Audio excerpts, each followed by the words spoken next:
everybody, this is Corrine Forrest, and this week I want to talk to you about embracing our imperfections.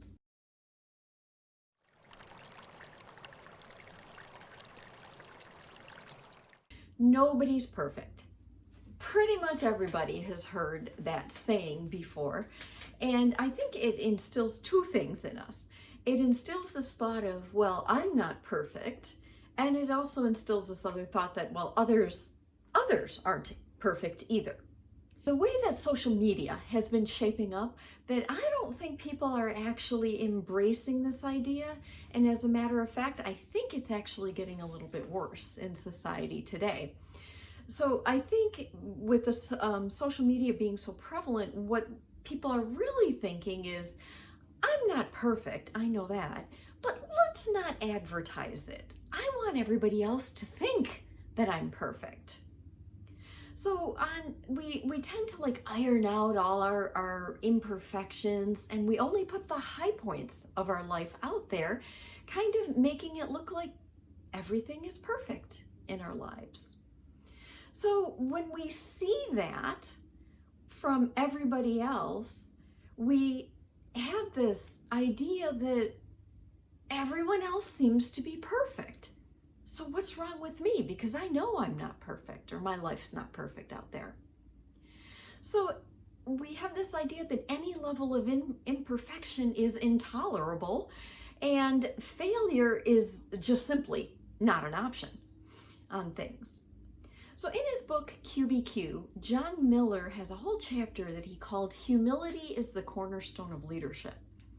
And I think these two things are related, because I think humility comes from not only knowing what your flaws and imperfections are, but accepting them with grace and knowing that you can work on things to be better, but that doesn't mean that it has to be at the expense of your mental state all the time, that you beat yourself up over things. So here are 5 reasons that I came up with on how to embrace our imperfections, or why we should embrace our imperfections. So the first one is when we do that, it helps us stay focused on the important stuff going on in our life instead of the minutia. We want to not be perfectionists, because a perfectionist has a tendency to never complete things because it's never perfect, or to never turn them in because it's not perfect. So we need to find that balance of getting good results from your efforts without tearing your hair out trying to be perfect at everything. So embracing our imperfections helps us stay focused on important things. Second reason is that we feel lighter and happier. When we're at peace with our flaws and imperfections, that inner critic, she gets to take a break, put her feet up, and leave us alone. Your flaw can actually be a gift to other people as well. For example, I have this blessing and curse of being able to find a grammatical error or a typo in a presentation or a report in a heartbeat. I mean, they flash it up in the screen and I'm like, oh, that's misspelled. And I have a tendency to kind of fixate on that mistake and start thinking about that, and do they know that, and do they realize that, and should I say something about that, instead of focusing on the message that was being delivered.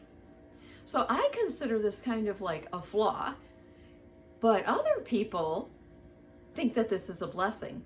Because if they need something edited, if they need something proofread, they know that I'm the gal to do it for them. That I'll find the mistake, I'll fix it, life will be good. So I'm kind of like their plan B. You know, maybe I don't have to be perfect, but I can get other eyes on this that'll make it a little closer to perfect here. So if you can reframe your flaw into somehow that's a gift to others, that helps you be lighter and happier. Number 3, by embracing our imperfections and flaws, it helps us stay in the present easier. We don't have this frenetic, frantic chasing of goals in the future, and we don't beat ourselves up over mistakes we've made in the past. We just accept that we are doing the best we can right now. And we're good with it. So, reason number 4, relationships actually improve. When we stop judging ourselves, it's easier to stop judging others, which makes us just a kinder and more compassionate person in there.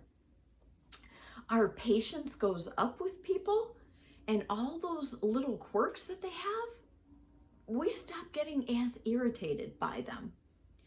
So it leads to better relationships with other people. And as I always say, leadership is all about relationships. So anything that helps us have better relationships helps us be better leaders too. And the 5th and last reason why we should embrace our flaws is it literally gives us a different perspective on life. Flaws and mistakes are the normal. Going back to my saying, nobody's perfect. Nobody's perfect. The normal is flaws and mistakes. That's the part of the human experience. So if we embrace that, we actually increase our resilience to the low points in life. Resilience being our ability to bounce back from those low points. And we get grounded in the reality that actually is, that people are imperfect and they make mistakes. So what I think we need to embrace is the idea that we are all flawsome. What is flawsome? Well, that's what I'm leaving you with on the lighter side this week. Flawsome is an adjective, and it describes an individual who embraces their flaws, but knows that they are awesome anyway. So with that, I will leave you for the week, and have a great one. Talk to you soon.